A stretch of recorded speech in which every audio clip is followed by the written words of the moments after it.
Now, it's no secret that over the years, The Simpsons have had some truly memorable one-off characters. Frank Grimes in Homer's enemy, the self-made man who can't seem to deal with the fact that Homer coaxes through life, and he meets his tragic end after a mental breakdown.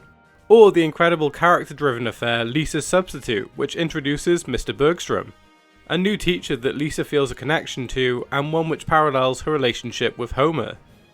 Both of these examples fit the episode plots and are used to their fullest.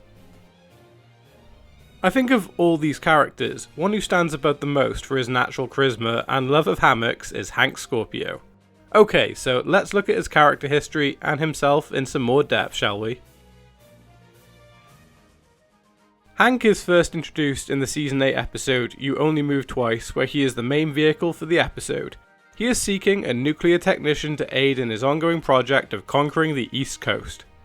Originally reaching out to Smithers, but failing, decides to move on to the next longest serving member of the plant. This job offer is the hook which enables the Simpsons family to move from their home to Cypress Creek, a town managed and owned by Hank Scorpio.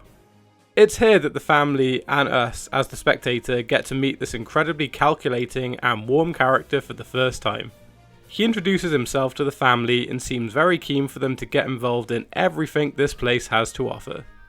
Now, it's this first interaction which is the most interesting. Yes, he's very clearly very self-confident and sufficient at making an impression, but that's it.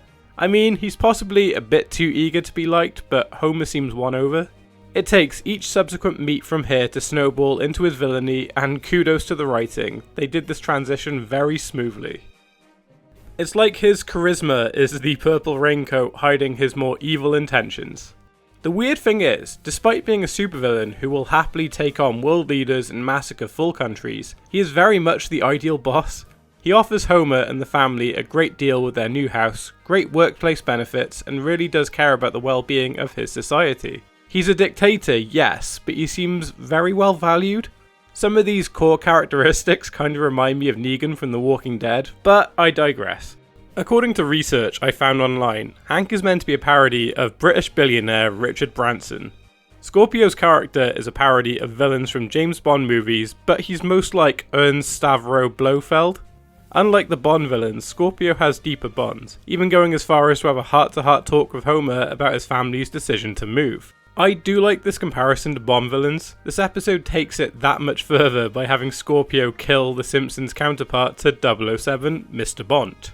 This joke is so funny. Not only is the satire that much on the nose, but having Homer's obliviousness continue to the point of aiding this maniac is pure genius. I think when a show like this is parodying a literal James Bond villain, they need to go as deranged as possible with it, and Scorpio delivers. There's even a Bond-style end credit song. Even then, the whole plot subverts the usual good triumphs over evil plot by having Scorpio win and thank Homer at the end for it. The comedy writing is just too good here. Since then, Hank has barely had any screen presence on the main show. Oftentimes, it's just relegated to the background. I think the most prominent is probably in the Family Guy crossover, The Simpsons Guy, where he is one of the criminals at the car wash run by Peter and Homer. His other major role is in the Simpsons comic titled Sandwiches Are Forever, where he and Homer end up imprisoned in a Turkish jail. He got caught attempting to trade ray guns.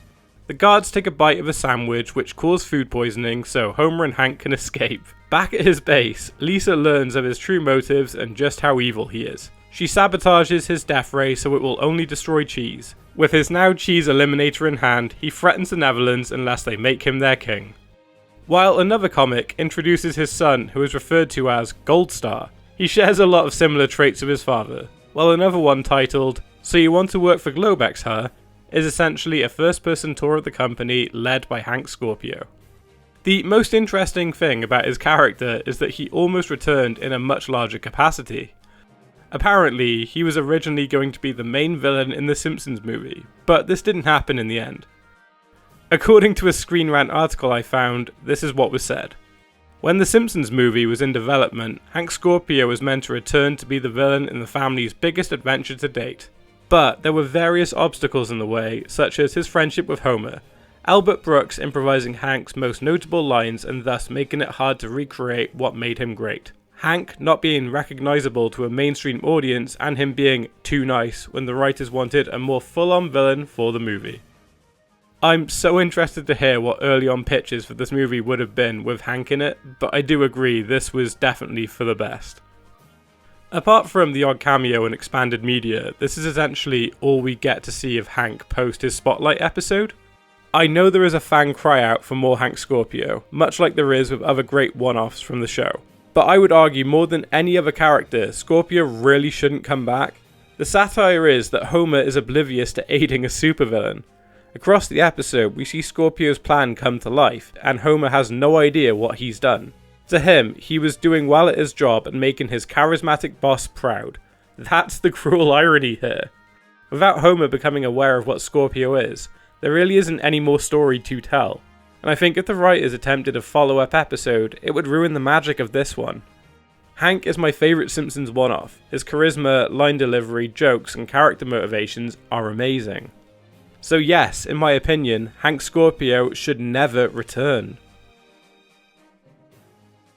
Well, that's just what I think anyway. I would love to hear what all of you think of Hank Scorpio in comments down below. Would you like him to return? If you enjoyed this video and would like to stay up to date with my latest content, then please hit that like button and subscribe. It will help my channel continue to grow. Well, I have to go launch my death ray now. I'll see the survivors very soon.